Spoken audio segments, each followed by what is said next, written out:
Story 1. The Boy in the Paper House. When I accepted the tutoring job in Nagano, I thought I was living out a Studio Ghibli fantasy. I was 23, fresh out of college, and eager to escape my mundane life in Ohio. The offer was generous: room, board, and a hefty salary to teach English to the son of the wealthy Tanaka family. Their estate was beautiful, but isolating. A sprawling traditional house nestled deep in the mountains, surrounded by cedar forests. The nearest train station was a 40-minute drive away. The Tanakas were polite but distant. The father was a businessman who was rarely home, and the mother, Emmy, was a fragile woman who spent most of her time in her room resting. My student was their only son, Kenji. He was 8 years old. The agency file described Kenji as gifted but introverted. That was a polite way of saying something was seriously wrong with him. The first time I met him, he was sitting on the tatami floor of his room, perfectly still, staring at a dead beetle. He didn't look up when I slid the shoji screen open. "Hello, Kenji-kun," I said, using my best cheerful teacher voice. "I'm Sarah." He slowly turned his head. His eyes were devoid of any childish curiosity. They were cold, flat, and assessing. "You smell like milk," he said in perfect, unaccented English. I laughed nervously. "Do I?" "The last one smelled like cigarettes," he continued, turning back to the beetle. She didn't stay long. That should have been my first red flag.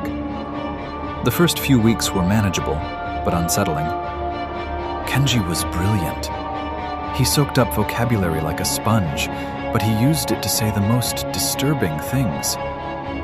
During a lesson on animals, instead of "the cat runs," he wrote, "The cat stops breathing if you hold it tight enough." When I corrected him, he just smiled. A tight, mirthless expression that didn't reach his eyes. Things escalated quickly. Small items from my room started disappearing. My hairbrush, a tube of lipstick, a photo of my parents.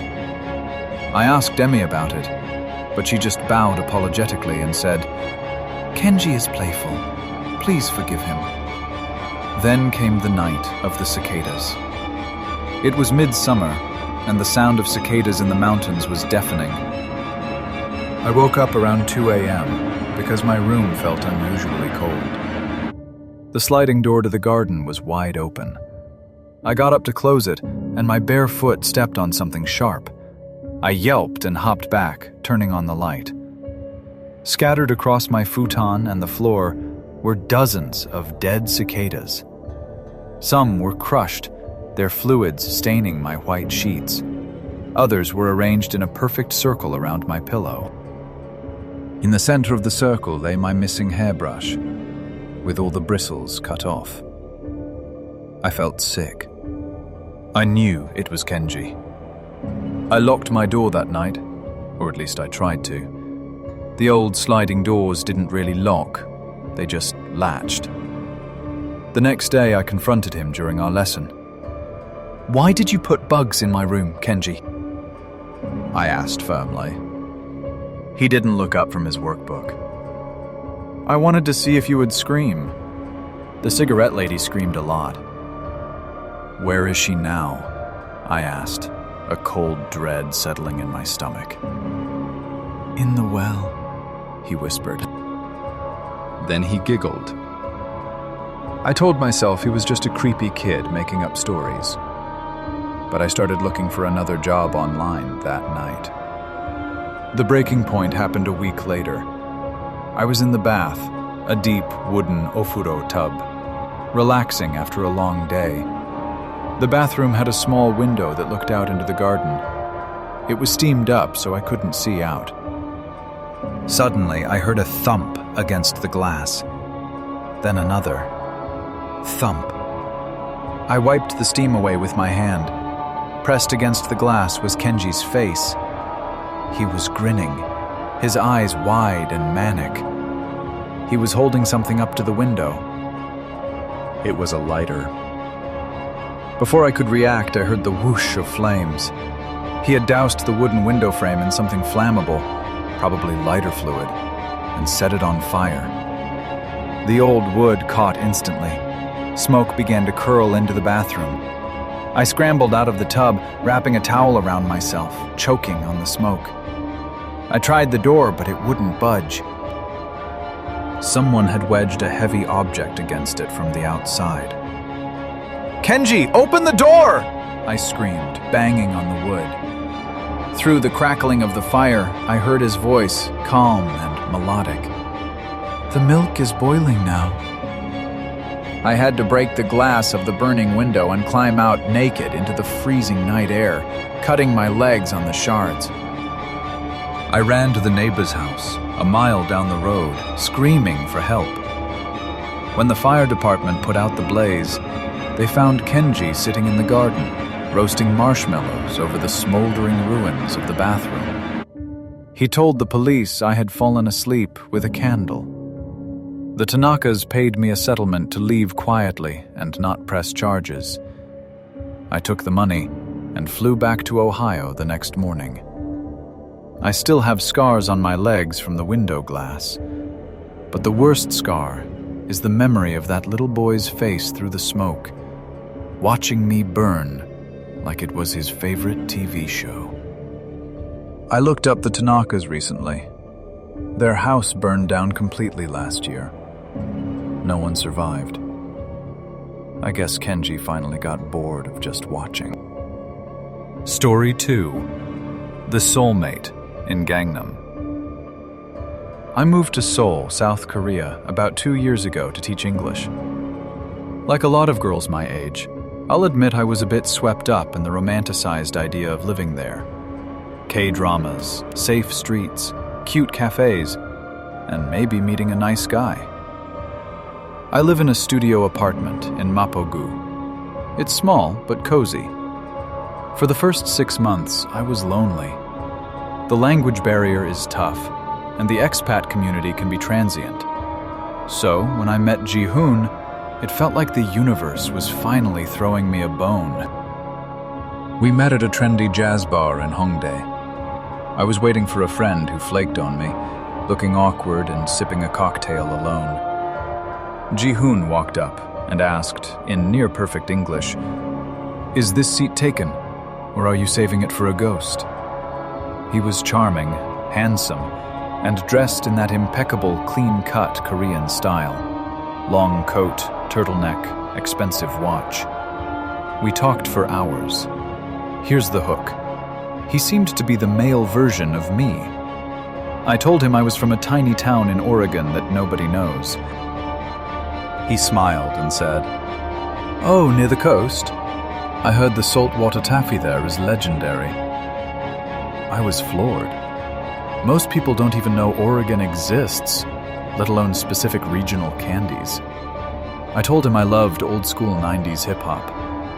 10 minutes later, the DJ randomly played a Tribe Called Quest song, and Ji-hoon winked at me. By the end of the night, he asked for my Kakao Talk ID. I gave it to him, feeling like I'd just met my soulmate. We dated for about a month. He was perfect. Too perfect. He anticipated my needs before I even voiced them. One rainy Tuesday, I woke up with a migraine. I hadn't told anyone. At noon, Ji-hoon showed up at my school's front gate with painkillers and my favorite pumpkin porridge. "How did you know?" I asked, touched but confused. "I just had a feeling," he said, smoothing my hair. "We're connected." The red flags started appearing in week 6. We were at a norebang, karaoke room, and he unlocked his phone to pick a song. He typed in his passcode. I glanced over. It was my birthday. "That's weird," I laughed nervously.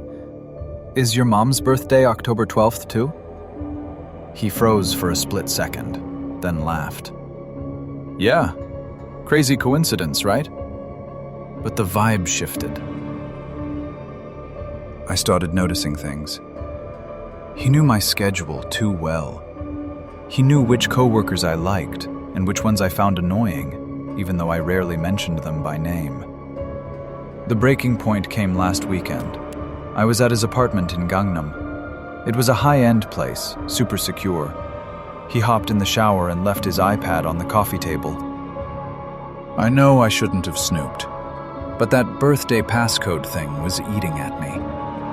I tried the code, 1012. It unlocked. I opened his photo gallery, expecting maybe to find evidence of a cheating ex-girlfriend. Instead, I found a folder labeled Project Sarah. My blood turned to ice. I clicked it. There were hundreds of photos, but they weren't photos he took of us on dates.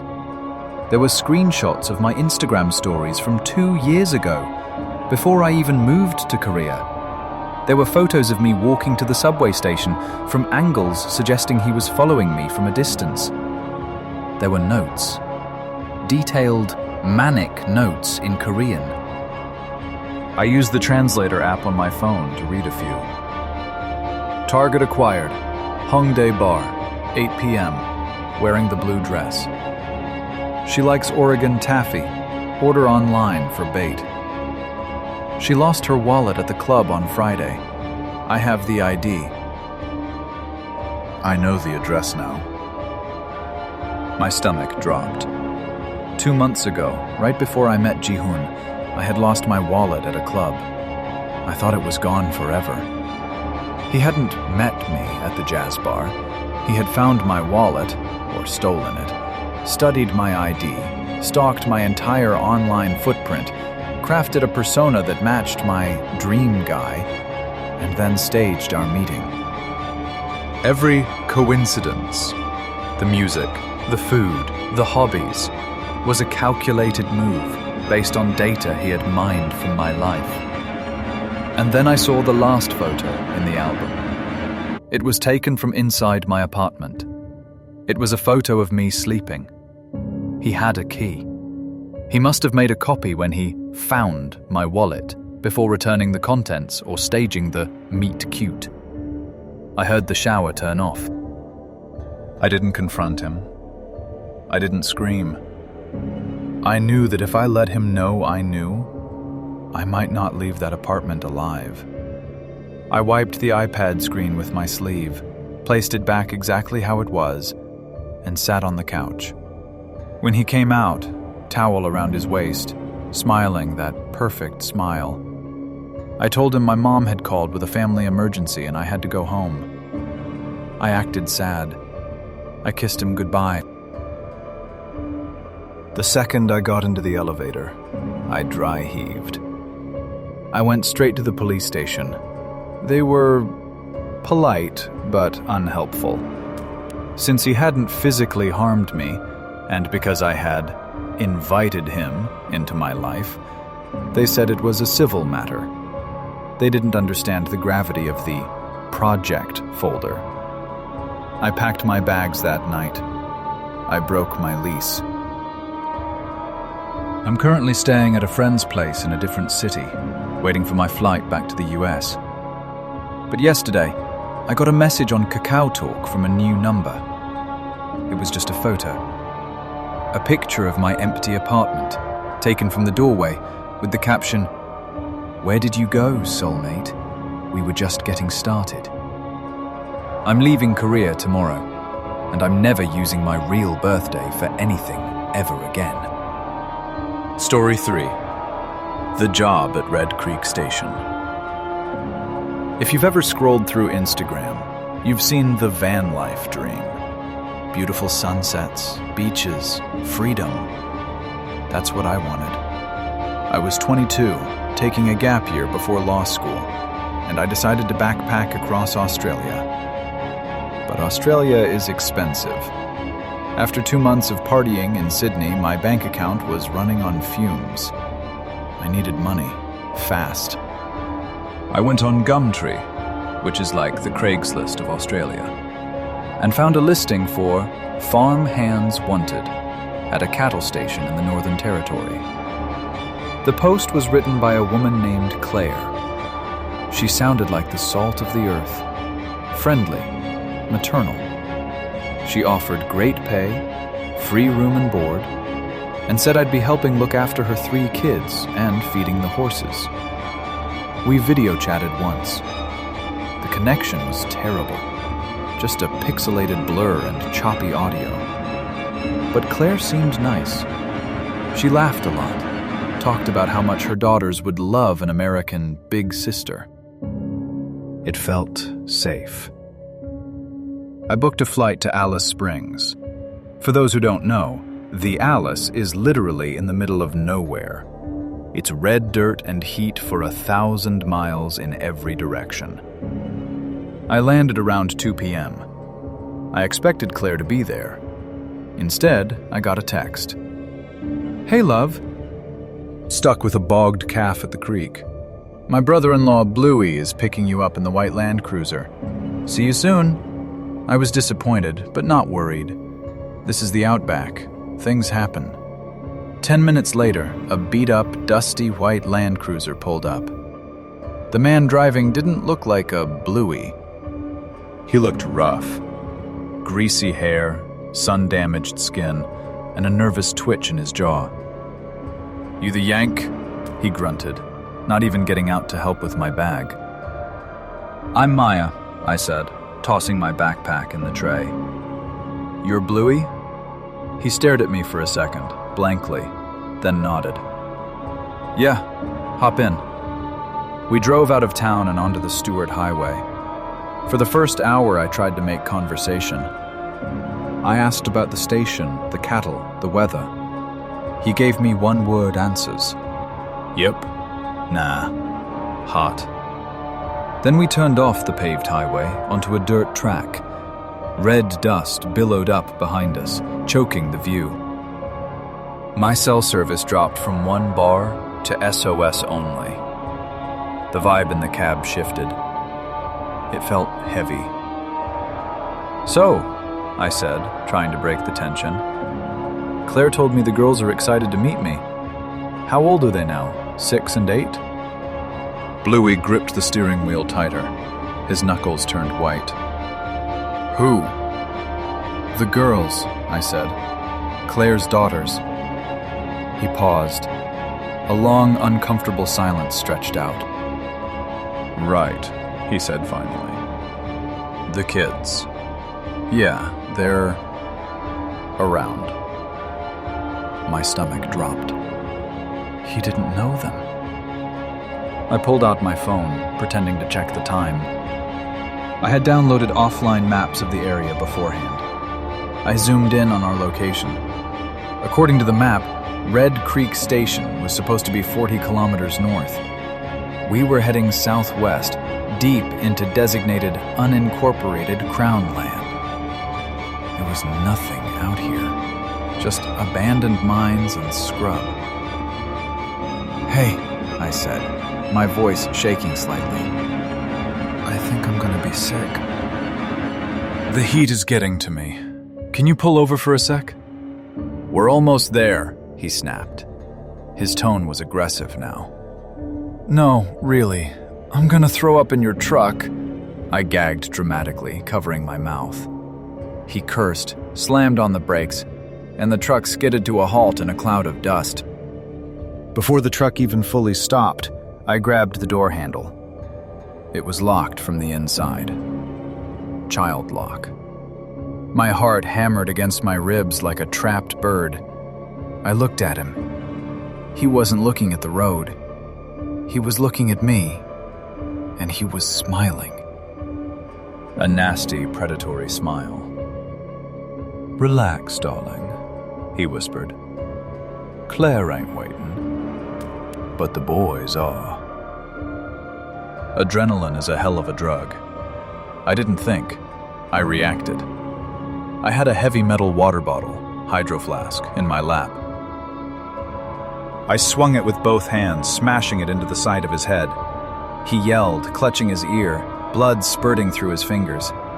I scrambled over the center console, unlocked the driver's side door, and threw myself out onto the red dirt. I didn't grab my bag, I just ran. I ran back toward the main highway. I ran until my lungs burned and the soles of my shoes felt like they were melting. I heard the truck engine revving behind me, turning around. I dove into a dried-up creek bed, hiding under a tangle of dead branches, holding my breath.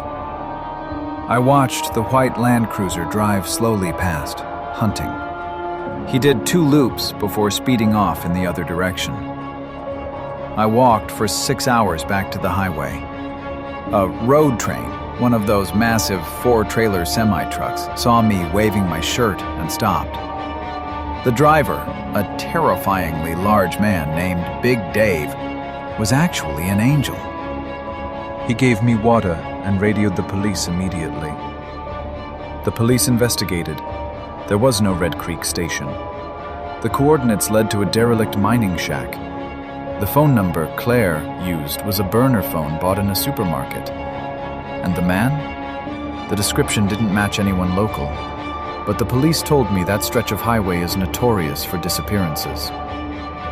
Backpackers go missing there all the time. I flew home to Chicago the next day. I left my clothes, my camera, everything in that truck.